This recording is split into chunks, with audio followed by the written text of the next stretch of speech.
Good evening. The Church of Scientology is in worldwide damage control tonight after the bombshell speech in federal parliament by Senator Nick Xenophon.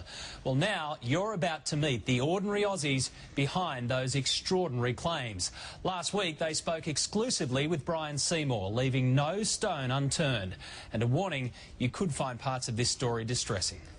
I'm a Scientologist. She's a beaut, eh? Scientology is not a religious organisation.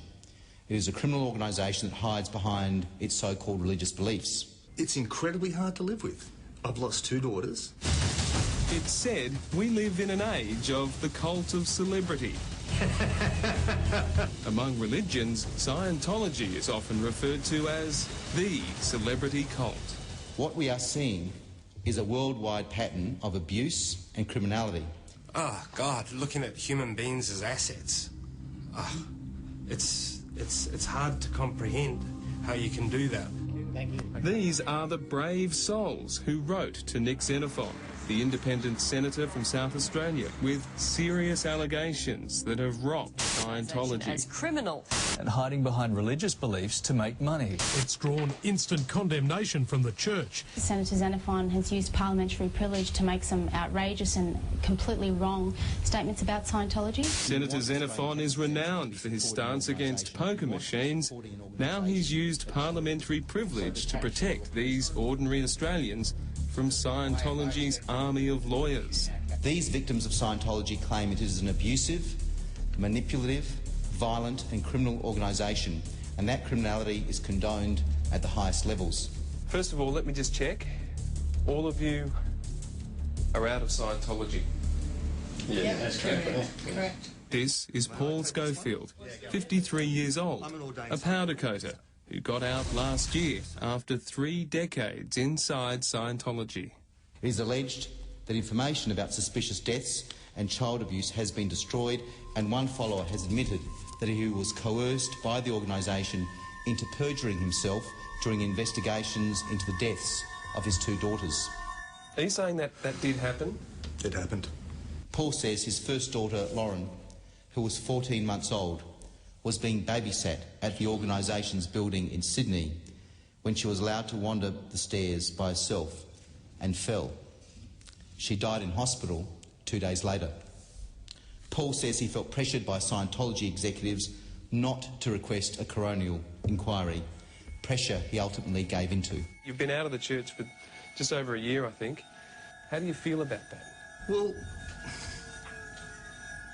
it's incredibly hard to live with. I've lost 2 daughters. Both times I've done my utmost to protect the church from any consequences of those deaths. For what? Seriously, for what? It's like, at the time, as these guys have already said, you look at something as the greatest good for the greatest number, and Scientology must be protected at all costs. His second daughter, Kirsty, who was two and a half, died after ingesting potassium chloride, a substance used as part of a so-called purification program run by the organisation. Under the direction of Scientology executives, Paul says he perjured himself to the police and during the coronial inquest in order to protect the organisation. I look at my past 30 years and I go, what sort of brain-dead zombie was I? Seriously, I can't justify my actions. I can't critically say what I did was correct. I cannot do that, and I have to live with that. But the best I can do is make sure that no one else falls into that trap. Aaron Saxton is 36 years old. An IT contractor, Aaron is now based in Perth. Aaron Saxton is one of the victims of Scientology who wrote to me. He was born into the organisation and rose to a position of influence in Sydney and the United States. What do you think the average Australian, hearing about some of the claims you've made, would make of Scientology? What would they think of Scientology, hearing some of the things you were involved in, you witnessed? I think that they would question whether or not those tactics, those sort of policies would actually be acceptable in a country that's a democracy, a first-class country. For a first-class outfit, featuring some of the brightest stars in the world. Let me ask you about a couple of specific things Senator Xenophon has mentioned. He says while under control of Scientology, he was involved in coercing female followers to have abortions. How do you feel about this now? How do I feel about it? Try to take a look at yourself in a subjective or objective point of view, and you can never quite understand how you ever justified it in yourself to ever ask another human being. Especially when the motivation behind it had nothing to do with the mother, the father, or the potential existing child. It had everything to do with, oh, look, I just need somebody to be in this position in the church, and I can't tolerate the idea of having to train someone else up for another 5 years. And that's your motivation behind it. Aaron says women who fell pregnant were taken to offices and bullied to have an abortion. If they refused, they faced demotion and hard labour. Aaron says the hope in the organisation was that if these pregnant women were given these punishments, they would give in and have an abortion or miscarry. You say the word abortion, back then I heard the word, I've got a recruitment problem. A recruitment problem. It's not so much about abortion, forcing someone to have an abortion. So, and how do you force them? What was the threat? What was the penalty if they didn't have the abortion? What were they facing? The penalty was identical in every state, because the bottom line... And what's the penalty?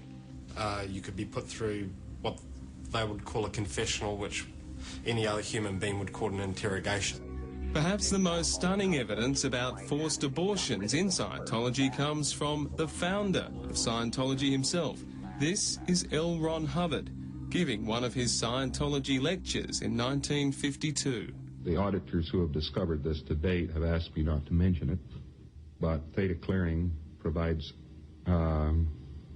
pregnancy termination at will. We mustn't mention this because, God help us all, there goes the moral code.